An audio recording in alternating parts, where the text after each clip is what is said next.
नमस्कार, आप देख रहे हैं हमारा चैनल बतकही चौक और मैं हूं आपके साथ गरिमा, हाजिर एक बार फिर से आपके बीच एक नए वीडियो को लेकर के। जम्मू स्थित श्री माता वैष्णो देवी मेडिकल कॉलेज की एमबीबीएस मान्यता रद्द होने का ये मामला सिर्फ एक कॉलेज या एक बैच तक सीमित नहीं है, बल्कि ये पूरे देश में मेडिकल शिक्षा, संस्थागत जवाबदेही, धार्मिक पहचान, संवैधानिक समानता और डेटा आधारित नीति निर्माण पर एक बड़ा सवाल जो है वो खड़ा करता है। क्योंकि नेशनल मेडिकल कमीशन यानी कि एनएमसी ने कॉलेज में बुनियादी मानकों के उल्लंघन का हवाला देते हुए ये मान्यता रद्द की और इसके बाद मौजूदा छात्रों को अन्य कॉलेजों में शिफ्ट करने का फैसला ले लिया गया है। लेकिन इस प्रशासनिक निर्णय से पहले जो सामाजिक और राजनीतिक विवाद खड़ा हुआ है वही कहीं अधिक संवेदनशील हो गया, क्योंकि 2025-26 के पहले एमबीबीएस बैच की सीट अलॉटमेंट लिस्ट में 42 मुस्लिम, 7 हिंदू और 1 सिख छात्र का सामने आते ही कई हिंदू संगठनों ने आरोप लगाया कि कॉलेज ने धार्मिक आधार पर भेदभाव किया। उनका यह तर्क था कि वो कॉलेज माता वैष्णो देवी के नाम पर है, श्रद्धालुओं के चढ़ावे और सरकारी सहायता से वो कॉलेज चलता है, इसलिए हिंदू छात्रों को प्राथमिकता मिलनी चाहिए। वहीं दूसरी ओर कॉलेज प्रशासन और प्रवेश प्रक्रिया से जुड़े लोगों का कहना है कि एमबीबीएस एडमिशन पूरी तरह मेरिट और नीट यूजी स्कोर के आधार पर हुआ है, जिसमें धर्म का कोई भी कॉलम या फिर मापदंड नहीं होता। और अगर डेटा को ठंडे दिमाग से देखा जाए दोस्तों, तो 2024 की जो नीट यूजी की परीक्षा में जम्मू कश्मीर क्षेत्र के टॉप रैंकर्स में मुस्लिम छात्रों की संख्या अधिक थी, क्योंकि राज्य के कई जिलों में मेडिकल कोचिंग का सामाजिक पैटर्न वर्षों से ऐसा रहा है जहां मुस्लिम बहुल इलाकों में निजी और सरकारी कोचिंग संस्थानों की भागीदारी अपेक्षाकृत ज्यादा है,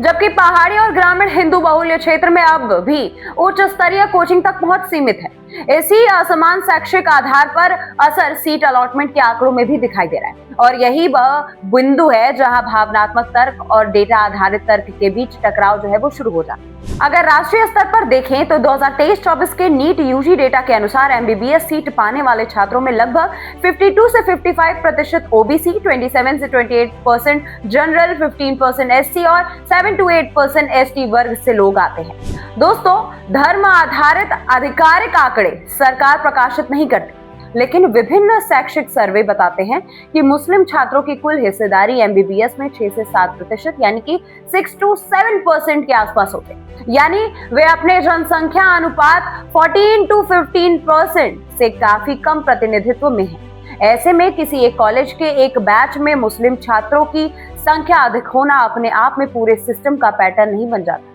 बल्कि यह स्थानीय मेरिट वितरण और आवेदन प्रोफाइल का परिणाम भी हो सकता है। लेकिन विरोध करने वाले संगठनों का तर्क ये है कि जब कॉलेज का नाम धार्मिक आस्था से जुड़ा हो तो सामाजिक संतुलन का ध्यान रखा जाना चाहिए। वहीं दोस्तों, अगर हम संवैधानिक दृष्टि से देखें तो भारत का संविधान राज्य या फिर राज्य सहायता प्राप्त संस्थानों में धर्म के आधार पर प्राथमिकता देने की अनुमति नहीं देता है। अगर दोस्तों हम अनुच्छेद 14 की बात करें तो अनुच्छेद 14 में ये बात लिखी हुई है कि समानता का अधिकार इसमें मिलता है और अनुच्छेद 15 धर्म के आधार पर भेदभाव को स्पष्ट रूप से रोक देता है। इसीलिए एनएमसी या फिर केंद्र सरकार के स्तर पर मान्यता रद्द करने का आधिकारिक कारण धार्मिक विवाद नहीं, बल्कि infrastructure, faculty, hospital bed, lab और क्लिनिकल एक्सपोजर से जुड़े मानकों का उल्लंघन बताया गया है। लेकिन दोस्तों,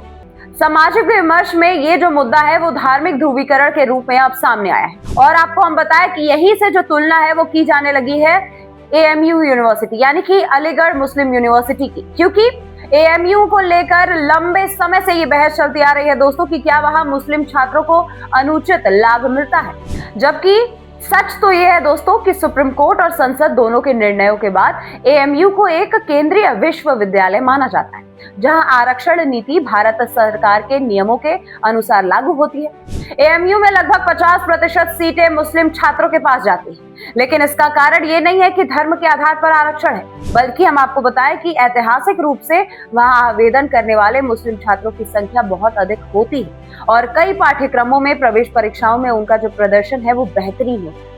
वही दोस्तों, एससी, एसटी और ओबीसी आरक्षण में भी एएमयू में उसी अनुपात में लागू है जैसा देश के अन्य केंद्रीय विश्वविद्यालयों में है। उदाहरण के तौर पर समझ लीजिए, उदाहरण में आप देख लीजिए कि 2022-23 के प्रवेश डेटा के अनुसार एएमयू में कुल छात्रों में लगभग 20% एससी, 5% ST और 27% OBC वर्ग से थे। यानी कुल मिला करके करीब 52% छात्र आरक्षित श्रेणियों से आते हैं। ये जो आंकड़ा है वो ये दिखाता है दोस्तों कि संस्थान पूरी तरह किसी एक धर्म के लिए बंद नहीं है, लेकिन फिर भी अगर राजनीति विमर्श में AMU को अक्सर धार्मिक विशेषाधिकार के प्रतीक रूप में पेश किया जाता है, जबकि दूसरी ओर वैष्णो देवी मेडिकल कॉलेज के मामले में ये सामने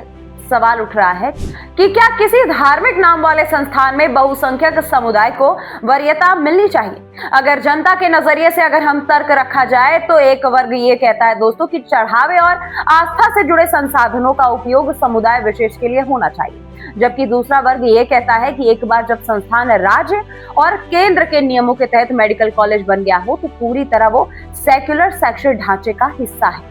जहां सिर्फ मेरिट और आरक्षण कानून लागू होते हैं। डेटा आधारित विश्लेषण ये भी बताते हैं दोस्तों कि जम्मू कश्मीर में उच्च शिक्षा खास करके प्रोफेशनल कोर्सेज में क्षेत्रीय असमानता बहुत गहरी है। कश्मीर घाटी में प्रति लाख जनसंख्या पर मेडिकल कोचिंग सेंटरों की संख्या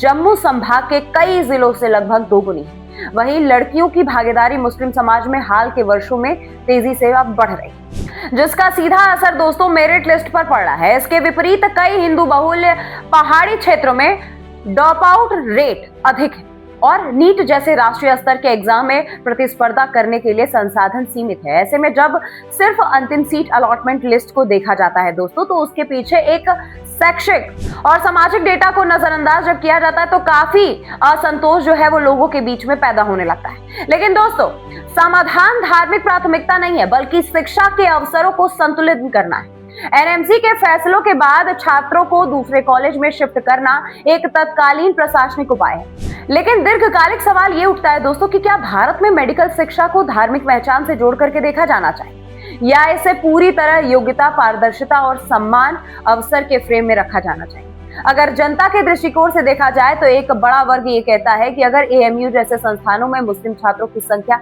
अधिक है और उसे स्वीकार किया जाता है तो वैष्णो देवी मेडिकल कॉलेज में मुस्लिम छात्रों की संख्या अधिक होने पर आपत्ति क्यों जताई जाए। जबकि दूसरा वर्ग ये कह रहा है दोस्तों कि दोनों संस्थानों का जो ऐतिहासिक और कानूनी चरित्र है वो दोनों अलग है, इसीलिए तुलना सही नहीं है। लेकिन डेटा ये भी दिखाता है कि देश भर में किसी भी मेडिकल कॉलेज में धर्म आधारित कोटा नहीं और जहां भी किसी समुदाय का प्रतिनिधित्व अधिक या कम होता है उसके पीछे सामाजिक, आर्थिक और शैक्षिक कारक काम करते हैं। अंत में ये जो पूरा विवाद है वो इस बात की ओर इशारा कर देता है दोस्तों कि भारत में शिक्षा नीति पर चर्चा भावनाओं से ज्यादा तथ्यों और आंकड़ों के आधार पर ही होना चाहिए, क्योंकि दोस्तों अगर हर संस्थान को उसके नाम या फिर आस्था से जोड़ करके प्रवेश नीतियों तक तय की जाएगी तो संविधान के सेक्युलर ढांचे पर सीधा असर पड़ने लगेगा। और अगर असमान प्रतिनिधित्व की समस्या को वास्तव में हल करना चाहता है कोई भी तो इसका जो सीधा रास्ता है वो ये है कि धार्मिक प्राथमिकता नहीं उनको देनी है बल्कि स्कूल स्तर से सम्मान, अवसर, बेहतर कोचिंग, छात्रवृत्ति और क्षेत्रीय विकास में निवेश है। वरना हर बार किसी कॉलेज की मेरिट लिस्ट एक नए हिंदू मुस्लिम विवाद की वजह बनती रहेगी और असली मुद्दा यानी कि शिक्षा की गुणवत्ता और समानता पीछे छूटती चली जाएगी। आपकी इस बारे में क्या राय है हमें कमेंट करके जरूर बताइए। मिलती हूँ मैं आपसे अगली वीडियो में, तब तक के लिए नमस्कार। This video is sponsored by Ram Group of Companies, co-sponsored by Nature House and Bhaiya Ji Silver Coated Ilachi.